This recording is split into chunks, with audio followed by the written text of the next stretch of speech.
역사의 주인은 하나님이시죠.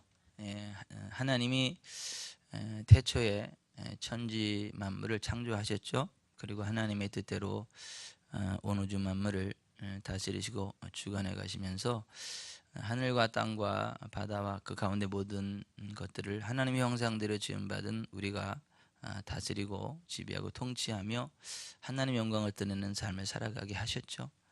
그런데 첫사람 아담과 하와가 하나님의 말씀에 불순종해서 선악을 알게 하는 나무의 실과를 따먹음으로 하나님과의 관계가 깨지고 영적으로 죽고 육적으로 죽고 그래서 영원한 저주 가운데 살아갈 수밖에 없었지만 하나님이 우리들을 여전히 사랑하시고 긍휼히 여기셔서 구원의 길을 예비해 주셨죠. 우리 대신에 죄 없는 짐승이 대신 죽어 피를 흘림으로 우리의 죄를 대속할 수 있는 속죄의 길을 열어주셨고, 궁극적으로는 하나님의 독생자 예수 그리스도가 이 땅에 오셔서 우리의 모든 죄의 문제를 해결해 줄 것에 대해서 말씀해 주셨습니다.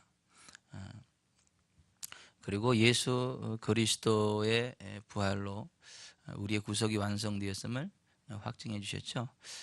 근데 예수님이 오시기 전을 구약이라 그러고 예수님 오신 이유를 신약이라 그래요. 근데 그 예수님 이 땅에 오시기 전에 장차 이 땅에 메시아이신 예수 그리스도께서 이 땅에 오실 것에 대해서 굉장히 많이 예언들 해 놓으셨어요. 그리고 특별히 오늘 우리가 다니엘서 지금 7장을 읽었는데요. 다니엘서 2장과 7장에 바라보면 다니엘이 살아가던 그 당시 로부터 시작을 해서 예수 그리스도가 다시 이 땅에 재림하시기까지 세계의 역사가 어떻게 진행되어질 것이고, 그 중간에 저 그리스도가 나타나서 어떤 일들을 행할 것이고, 우리가 어떻게 하면 끝까지 믿음을 지키고 승리할 수 있고 다시 재림하실 예수 그리스도를 맞이할 수 있는가, 예수 그리스도 안에서 이 땅에 이루어지는 천년왕국에 어떻게 동참할 수 있을 것인가에 관한 말씀들이 막 기록이 되어져 있어요. 그리고 특별히 예수 그리스도의 재림과 연관해서 말세에 관한 일들을 집중적으로 기록해 놓고 있는 책이 요한계시록이죠. 그 요한계시록에 보면 또 이렇게 상징적인 내용들이 굉장히 많이 나와요. 이제 그 가운데 저 그리스도를 나타내는 요한계시록 13장에 짐승이 있거든요. 그리고 거기 짐승의 표 그게 나와요.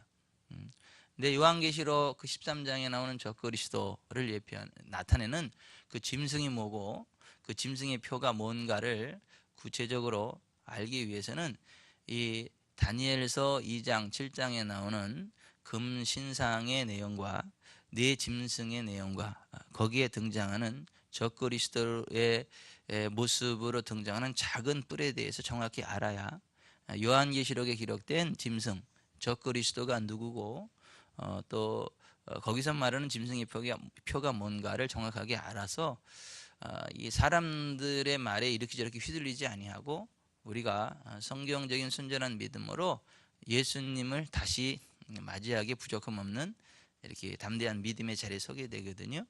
지금 때가 심히 급박한 거는 누구나가 다 알아요. 근데 정말 이 말세가 될수록 모이기를 힘쓰라 그랬죠. 사랑과 선행을 격려하며 모이기를 힘쓰라 그랬죠. 무엇보다 서로 사랑하고 정신을 차리고 근신하여 막 기도하라 그랬죠. 예수님 재림의 때가 되면 사랑이 식어지죠. 불법이 성하게 되죠. 그리고 그 하나님의 말씀이 이렇게 오염되어지고 희석되어집니다. 그래서 하나님의 말씀을 듣지 못한 기갈이 오게 될 거다. 아모스서에 그렇게 기록이 되어져 있어요. 그래서 정말 말세가 될수록 예수님 재림의 때가 가까울수록 우리가 힘써야 되는 게 뭐냐면 이 예언의 말씀을 읽어야 되고요, 들어야 되고요, 제대로 깨달아야 되고 이 말씀 가운데 행해야 돼요. 말씀대로 행해야 돼요. 그리고 정신을 차리고 근신하게 기도해야 되고요, 서로 모여 사랑해야 돼요.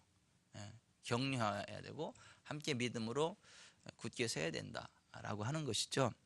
점점 예수님의 재림의 때가 다가오면 이렇게 사랑이 식어지고 불법이 성해지고 또 미혹이 하는 이단의 어떤 세력들이 많기 때문에 교회들이 많이 이렇게 흩어지는 일들이 있게 될 것이고, 믿음을 떠나는 사람들도 이렇게 많이 생겨나게 될 것이고, 그래서 우리가 정신을 차리고 근신하여 깨어 기도할 것에 대해서 여러 군데에서 말씀하고 있는 것을 봐요.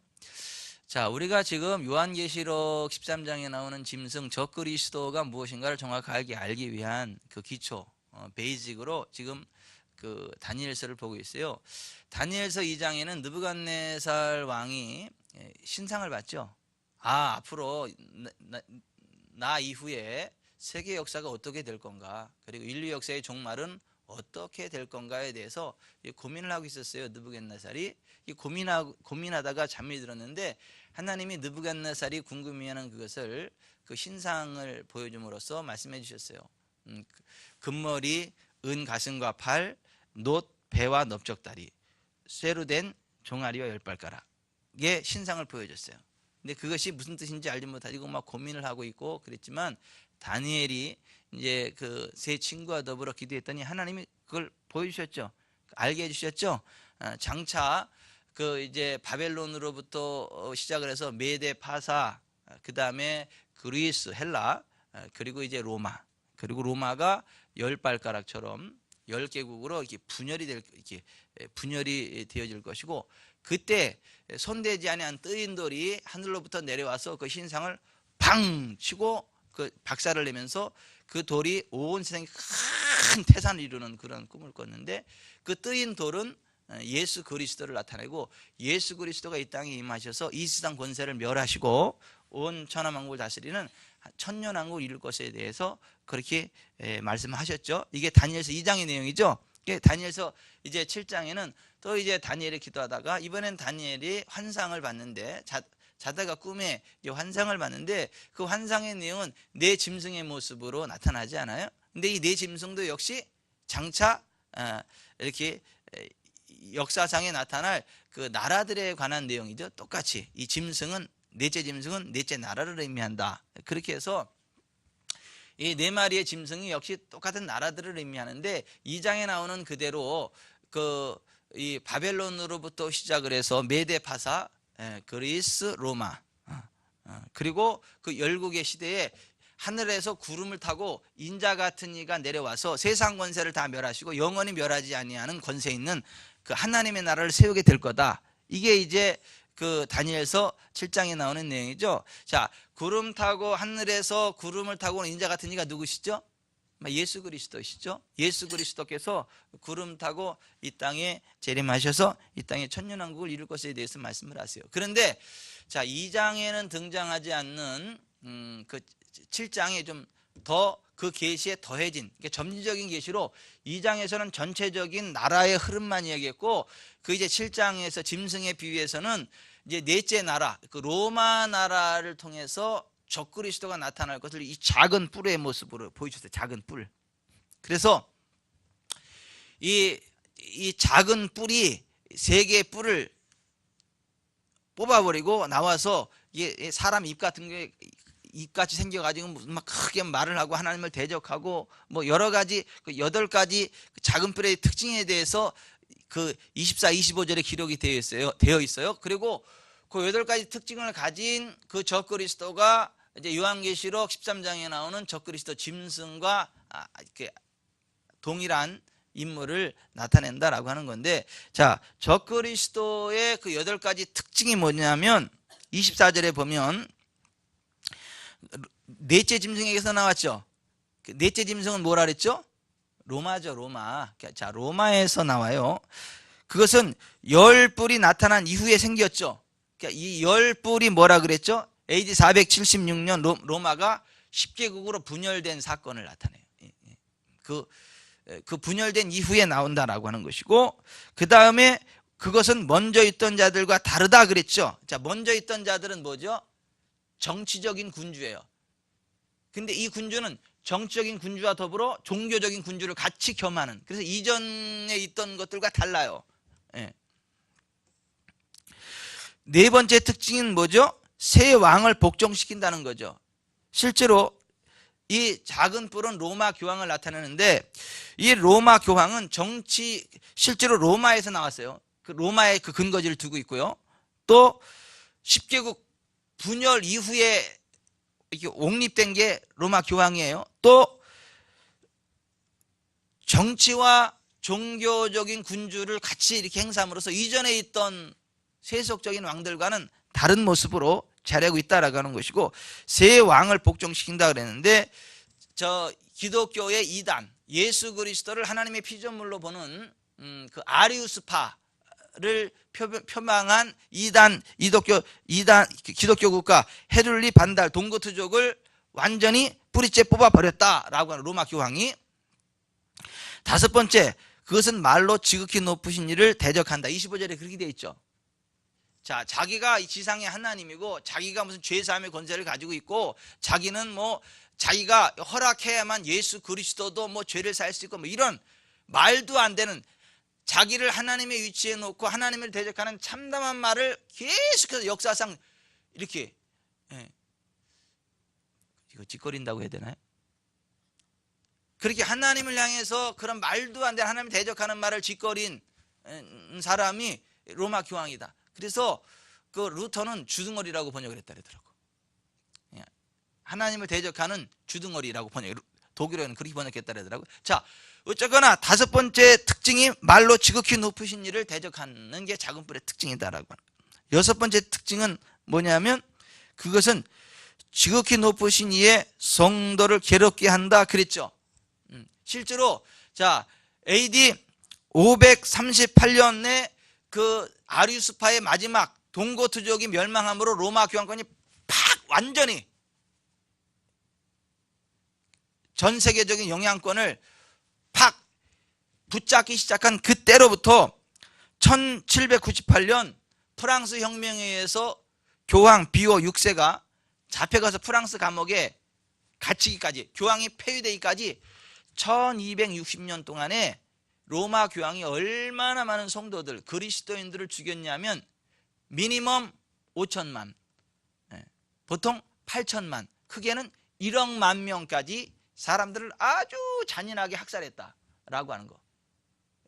그렇게 지극히 높으신 이의 성도를 괴롭게 하는 일을 했던 로마 교황이, 이게 여섯 번째에도 그대로 맞아 떨어진다라고 하는 것이고, 일곱 번째 특징은 뭐냐 하면 25절을 한번 같이 다시 읽어봅니다. 25절 시작.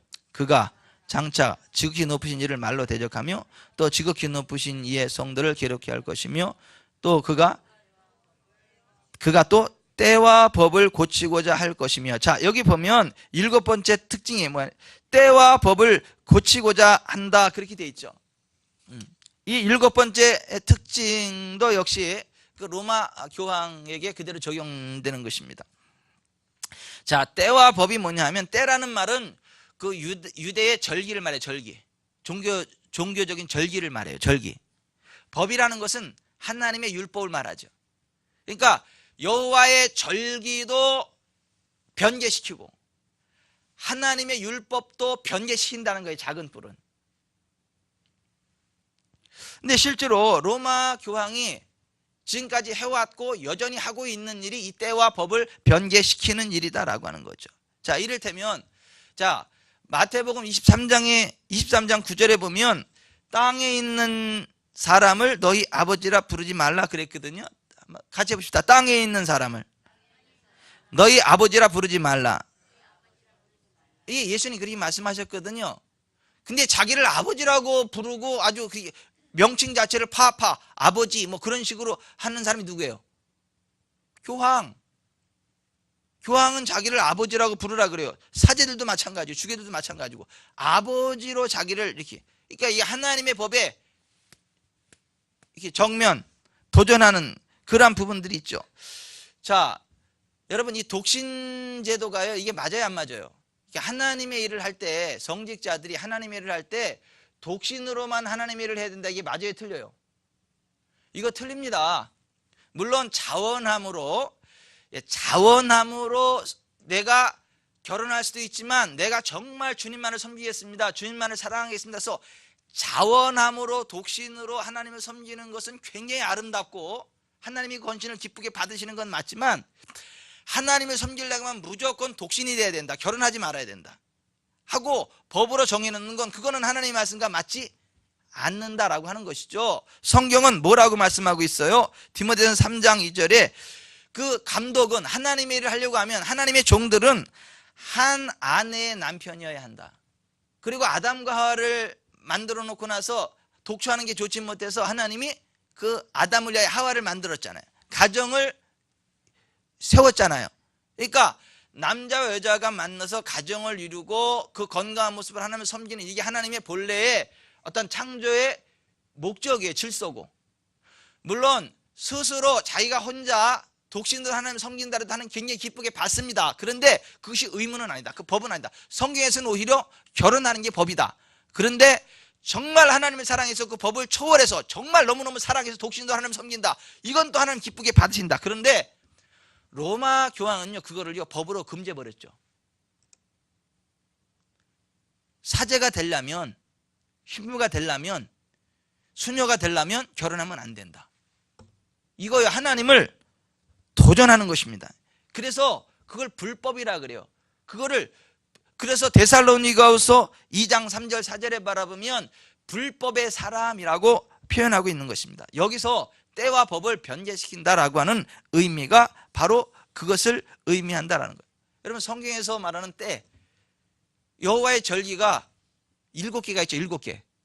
그죠? 이번 주 우리가 예수님의 지상명령할 때 그거 했잖아요. 거기도 여호와의 절기 같은 거는. 자, 레위기 23장에 보면 여호와의 절기가 7개가 나와요. 유월절, 무교절, 초실절, 오순절, 나팔절, 속죄절, 초막절, 이 7대 절기가 나오죠. 근데 이 7대 절기는요 다 예수 그리스도와 연관된 것들이에요. 예수 그리스도 안에서 이루어질 일들에 대한 예표거든요.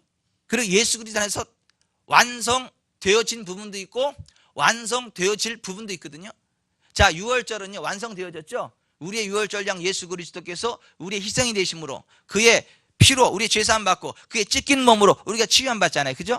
이게 유월절 양 예수 그리스도 안에서 유월절은 이미 이루어졌다라고 하는 거. 무교절은 뭐죠? 유월절 다음부터 7일 동안 무교병을 먹고 하는 거. 이거는요 예수 그리스도께서 무덤 가운데 안식하고 계신 그것을, 죄 없는 가운데 안식하시는 그것을 예표하는 절기로 이해하고 있습니다. 오순절은요 초실절로. 자, 초실절은 뭐예요? 무교절이 시작된 날로부터 초실절은 그 무교절이 시작된 다음 날로서 봄에 심는 곡물의 첫 이삭 한 단을 하나님 앞에 가져와 드리는 절기입니다. 예수 그리스도 언제 부활하셨어요? 초실절 첫 열매로. 부활의 첫 열매. 예수 그리스도의 부활을 예표하는 그 절기가 이 초실절이거든요. 오순절은요 그로부터 50일째 되는 날, 예수 그리스도 승천하시고 아버지께서 약속하신 성령을 내려주신 날, 그죠? 성령 강림하신 날, 이게 오순절 아닙니까? 이거 예수 그리스도 안에서 완성되어진 거예요. 5번째 절기는 나팔절이죠. 오순절로부터 만 4개월 후에 가을의 최종 수확을 끝내고 추수한 곡식을 하나님께 감사와 제사를 드리는 절기. 나팔절은 이루어졌어요, 안 이루어졌어요? 이건 안 이루어졌어요. 언제 이루어질까요? 하나님의 나팔 소리와 함께 다시 이 땅에 재림하실 예수 그리스도의 사건을 예표하는 사건이 나팔절이죠. 그러니까 그 예수님 재림할 때 하나님의 나팔 소리가 울려 퍼진다 그러잖아요. 그죠? 성경에 이 나팔절은 예수 그리스도의 재림과 연관된 것이다라고 하는 거예요. 그 다음 6번째 속죄절이 있죠. 속죄일이 대속죄일. 그거는 이스라엘 민족이 매년 1회씩 국가와 민족의 죄를 사함받는 절기죠. 예수 그리스도가 재림함으로 모든 죄의 문제가 완전히 끊어지죠. 그죠? 죄의 존재 자체부터 완전히 끊어져 버려요. 그죠? 주님이 왕으로 통치하는 죄가 없는 의의 나라가 이루어지잖아요. 이것도 예수 그리스도 앞으로 이루어질 어떤 그것을 이야기한다라고 하는 것이죠. 초막절은요 속죄절이요 5일째 되는 날로부터 7일 동안 즐겨졌는데 이스라엘 민족이 애굽에서 나와 광야를 지난 동안 장막을 치고 생활했던 때를 기념하는 절기로 큰 기쁨의 최종 축제 절기입니다. 예수 그리스도가 이 땅에 재림의 천년왕국을 이루면서 우리가 정말 주님과 함께 축제가 이루어질 것들에 대한 예표다라고 하는 것이죠. 히브리서 10장 1절에 보면 율법은 장차올 좋은 일의 그림자일 뿐이요 참 형상이 아니므로 해마다 늘 드리는 같은 제사로는 나오는 자들을 언제나 온전하게 할 수 없느니라 고 말씀합니다. 골로새서 2장 한번 펴보세요. 골로새서 2장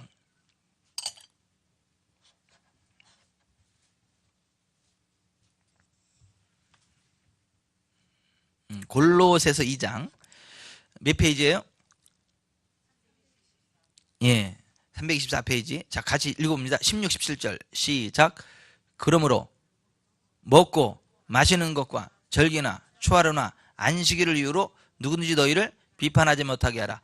이것들은 장래일의 그림자이나 몸은 그리스도의 것이니라. 구약의 모든 절기들은 장래일의 그림자예요. 몸은 그리스도의 것이다. 그러니까 예수 그리스도를 예표하는 그런 사건인데, 예수 그리스도가 와서 그것을 완성했고 또 예수 그리스도에서 이루어질 일들인데, 그 절기에 얽매여 가지고 구약 시대처럼 절기를 지키라고 하는 것은 맞지 않다라고 하는 이야기입니다. 그러니까 왜 그 안상호 하나님의 교회나 뭐 그 안식일 교회나 그런 데서 하는 이야기들이 뭐예요? 6월절 지켜야 된다. 6월절을 지키는 데는 뭐 하나님의 교회밖에 없다. 거기밖에 구원이 없다. 이제 이런 식으로 막 사람들이 이끌어가고 그러잖아요. 근데 6월절 양 대신은 예수 그리스도 안에서 완성되어졌기 때문에 구약의 6월절을 또 우리가 지켜야 구원받는 것은 아니다. 이게 지금 그런 이야기인 거예요. 이것들은 장래일의 그림자이나 몸은 그리스도의 것이다 라고 말씀하셨다라고 하는 것이죠. 그래서 자, 이 때가 구약의 이때 여호와의 절기들이 지금 더 이상 우리를 구속하지 않는다는 거예요. 예수 그리스도 안에서 이루어졌고 이루어질 일들을 소망하고, 그래서 우리의 신앙의 정점은 한 분 예수 그리스도 안에 있습니다. 아멘. 그리고 예수 그리스도의 부활, 주일이 모든 절기의 완성이고 정점이다 라고 하는 거예요. 그래서 주일이 중요한 거예요. 주일이, 이 주일을 잘 지키면 이 모든 절기들을 다 통합해서 지키는 것, 그런 효과가 있는 것이고, 이 주일을 안 지키면요 그 모든 것들을 무시하고 제멋대로 사는 거하고 똑같은 결과를 나타낸다라고 하는 것, 참고적으로 아셔야 하겠다라고 하는 것입니다. 보통 사람들이 생각하는 것보다 이 주일의 의미가 훨씬 더 무겁습니다. 훨씬 더 중요합니다. 자, 실감이 안 나시나 본데 정말 성경을 제대로 보면 이 주일이요 엄청 중요해요. 이 구원의 완성을 확증한 날이라니까요. 그리고 정말 구원받는 백성들이 생명처럼 지켜야 될 날이 이 주일날이라니까요. 그런데 이 때와 법을 변개시키는 이 로마 교황은요, 그거 외에 여러 가지 많은 절기들을 만들어 놨다라고 하는 거예요. 콘스탄틴이 AD 312년에 로마 제국의 황제로 즉위했어요. 그러면서 어떻게 하면 내가 이 강한 이 로마를 만들 수 있을까 했을 때 보니까 그래도 그정 윤리적으로 깨끗한 종교가 기독교예요. 기독교. 그리고 기독교인들은 절대 배반이라는 게 없어. 신실하고 충성해. 배반이라는 게 없고 거짓말이라는 게 없어요. 사기치는 게 없고, 죽어도 그냥 바른 말을 해. 그러니까 이 나라가 똑바로 건강하게 서려면 이 기독교의 정신으로 서면 되겠다, 이렇게 판단이 돼가지고 기독교를 국교로 선언해버린 거예요. AD 313년에 밀란에서 칙령을 반포한 거예요. 기독교가 한 거예요. 그래서 밀라노 칙령이라 그러죠, 그거를. 자, 그리고 황제가 나도 이제는 기독교인이다라고 선언했어요. 껍데기만 기독교인이죠. 그랬더니 그 로마에 있던 수많은 이교도 사람들이요, 황제가 기독교인이니까 그럼 나도 이제 기독교인이 돼 출세겠구나 싶어가지고 모든 이방 종교의 행습들을 가지고 다 기독교로 들어온 거예요. 그러니까 무늬만 기독교인 거죠. 내용은요 이방 종교들의 내용을 그대로 다 가지고 들어오는 거예요. 그때부터 로마 교회가 타락하기 시작하는 거예요. 모든 종교들의 그 사상과 어떤 그 모습들이 기독교에 들어와서 막 믹싱돼 혼합되어진 거예요. 혼합 종교가 돼버리는 거예요. 그때부터 기독교가 급속히 타락하기 시작했다라고 하는 것입니다. 그때 바벨론 종교가 들어와서 그때부터 만들어진 게 뭐죠? 마리아상, 아기 예수 안고 있는 마리아상. 거기 마리아는 뭐냐면 하늘의 여신 이시스를 나타내요. 아기 예수는요 그 단무스를 이야기합니다. 기독교가 아니에요. 막 불 켜놓는 거 있죠. 그거 이교의 어떤 그러한 귀신들과 연관된 그러한 내용들이다라고 하는 것입니다. 하늘의 여신 마리아를 기독교로 끌고 들어왔어요. 아니, 하늘의 여신 이시스를 마리아로 둔갑시켜서 기독교로 끌고 들어왔다라고 하는 것입니다. 그러면서 기독교의 중심이 마리아가 되어버렸어. 마리아. 그래서 이 로마 교황이 마리아를 기념하는 축일들을 계속 만들어갔어요. 이게 성경에 없는 절기입니다.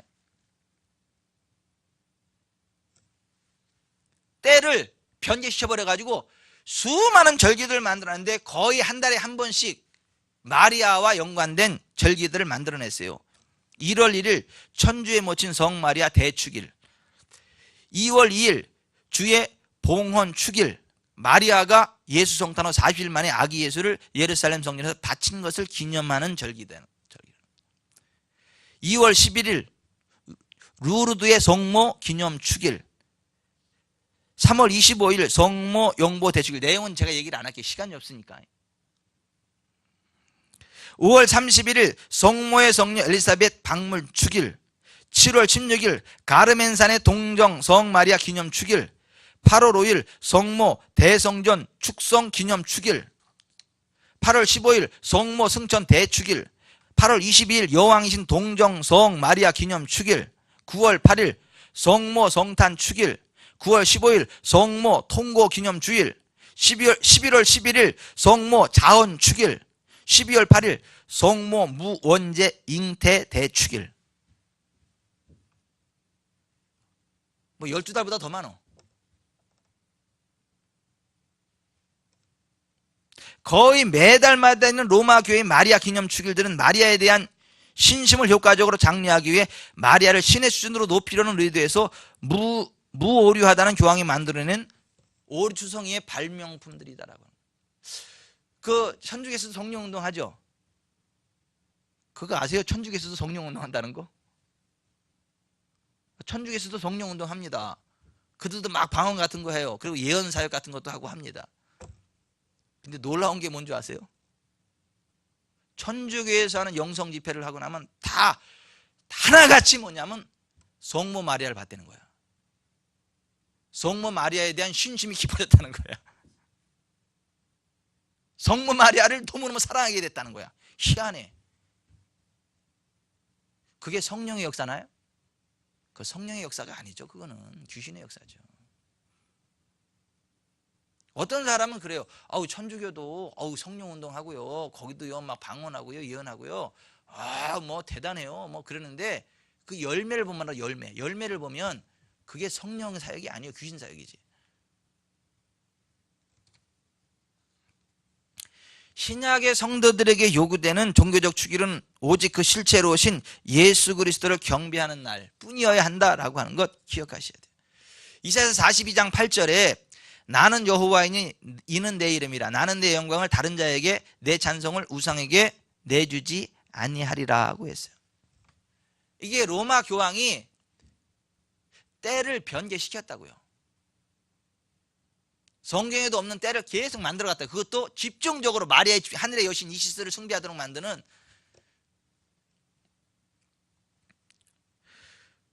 이게 얼마나 대단한지 한번 보세요. 레지오 마리에, 그러니까 마리아의 군대라는 거기에 나오는 내용이에요. 마리아가 세상을 이처럼 사랑하사 그녀의 독생자를 주셨으니 이는 누구든지 그분을 믿는 자는 멸망하지 않고 영원한 생명을 얻게 하려 하심이니라.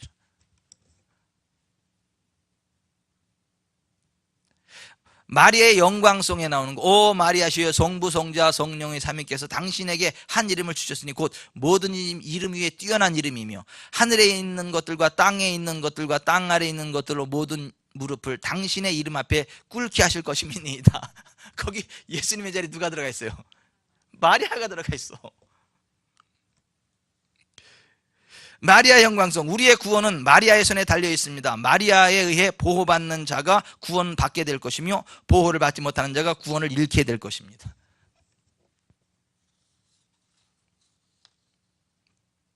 하늘에 계신 성모 마리아요, 우리에게 한 분의 변호인이 계시오니 그분이 바로 당신이니이다. 마리아를 공경하지 않는 자는 구원을 받지 못할 것입니다. 동정녀 마리아의 몸은 천상 영광으로 승천하셨다. 교황 교령으로 발표된 거예요. 1950년 11월 1일. 정말 예수님이 들어가야 될 자리예요. 마리아로 다 대체해놨어요. 이 보통 심각한 게 아니죠.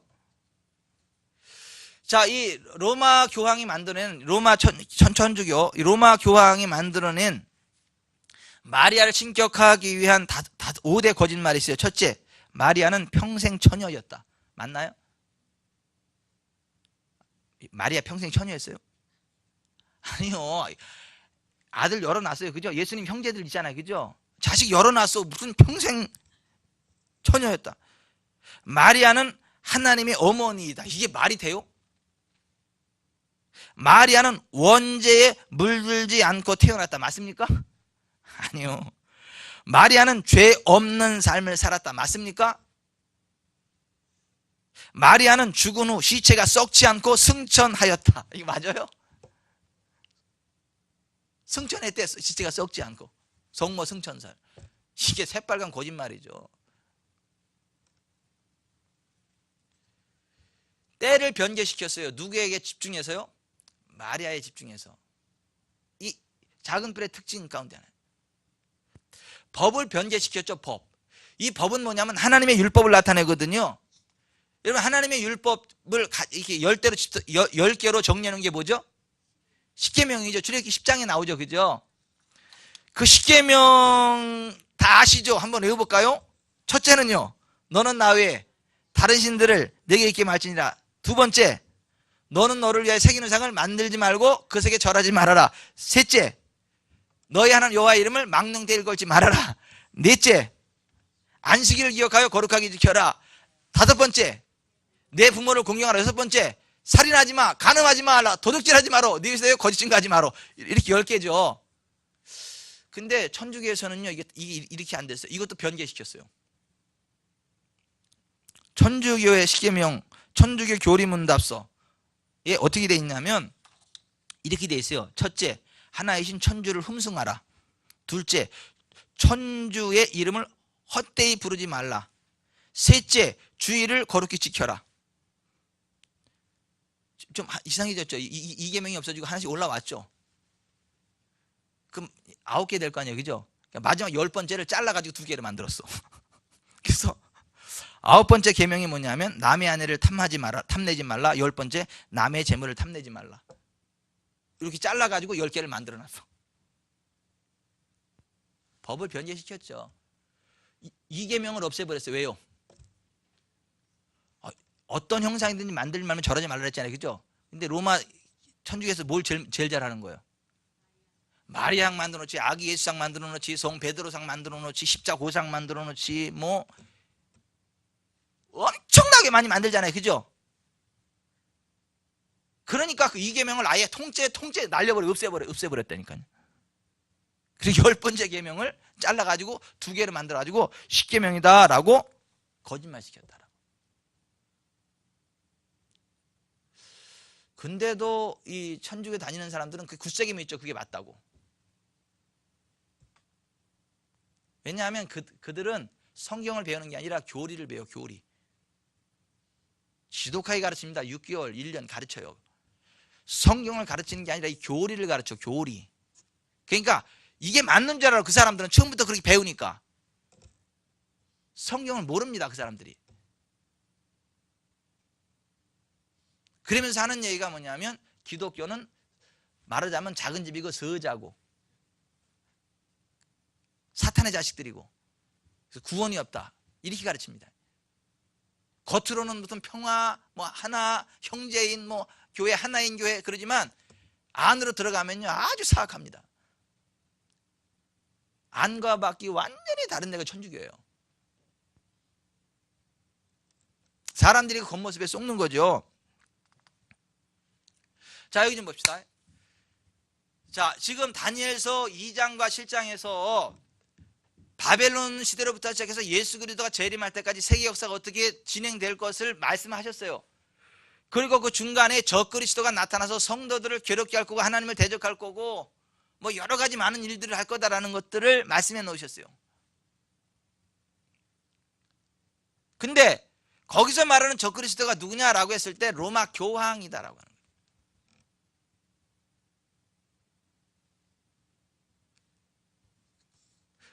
그것의 7번째 특징은 때와 법을 변개시키는 부분에 대해서 지금 살펴봤다라고 하는 것이고, 그렇다라고 하면 이 짐승의 표도 로마 교황과 연관된 것이에요.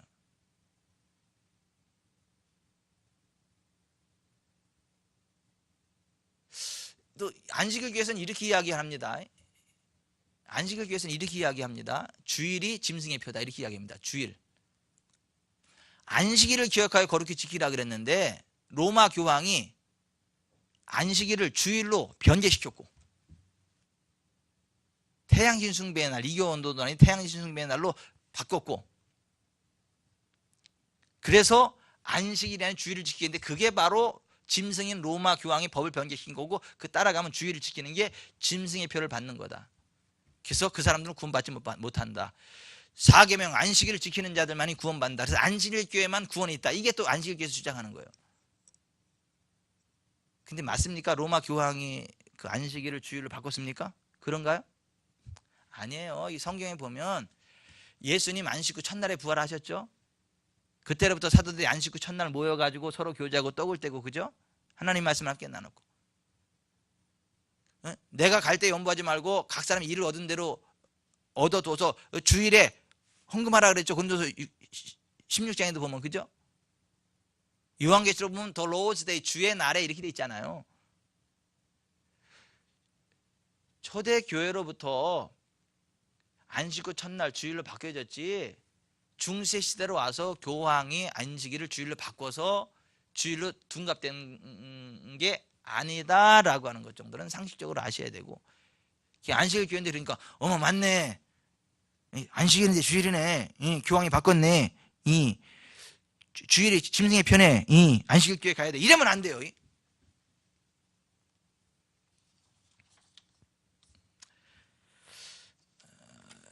말씀 맺겠습니다.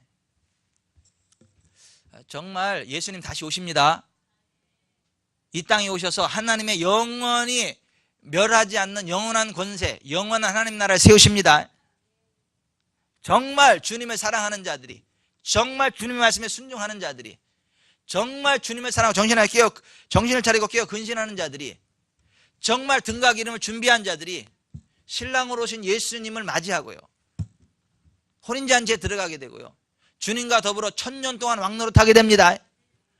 아멘. 우리는 그래서 정말 정결한 그리스도의 신부로 살아가야 되고요, 예수님 오시기 전까지 정말 주님이 가장 원하시는 영원 구원해야 돼. 영원 구원. 영원 구원해야 돼. 영원 구원. 돈 아무리 많아도요 그거 가져가는 거 아니에요. 아무리 뭐 좋은 집을 샀어도요 그거 가지고 가는 거 아니에요. 뭐만 영원해요? 영원 구원만이 영원합니다. 우리가 이 세상에서 이룬 것 가운데 영원 구원만이 영원하다고요. 우리가 정말 영원 구원에서 힘써야 돼요. 힘써야 돼요. 전도하시죠. 날마다 전도에 대한 부담을 갖고 막 기도하고 계시죠.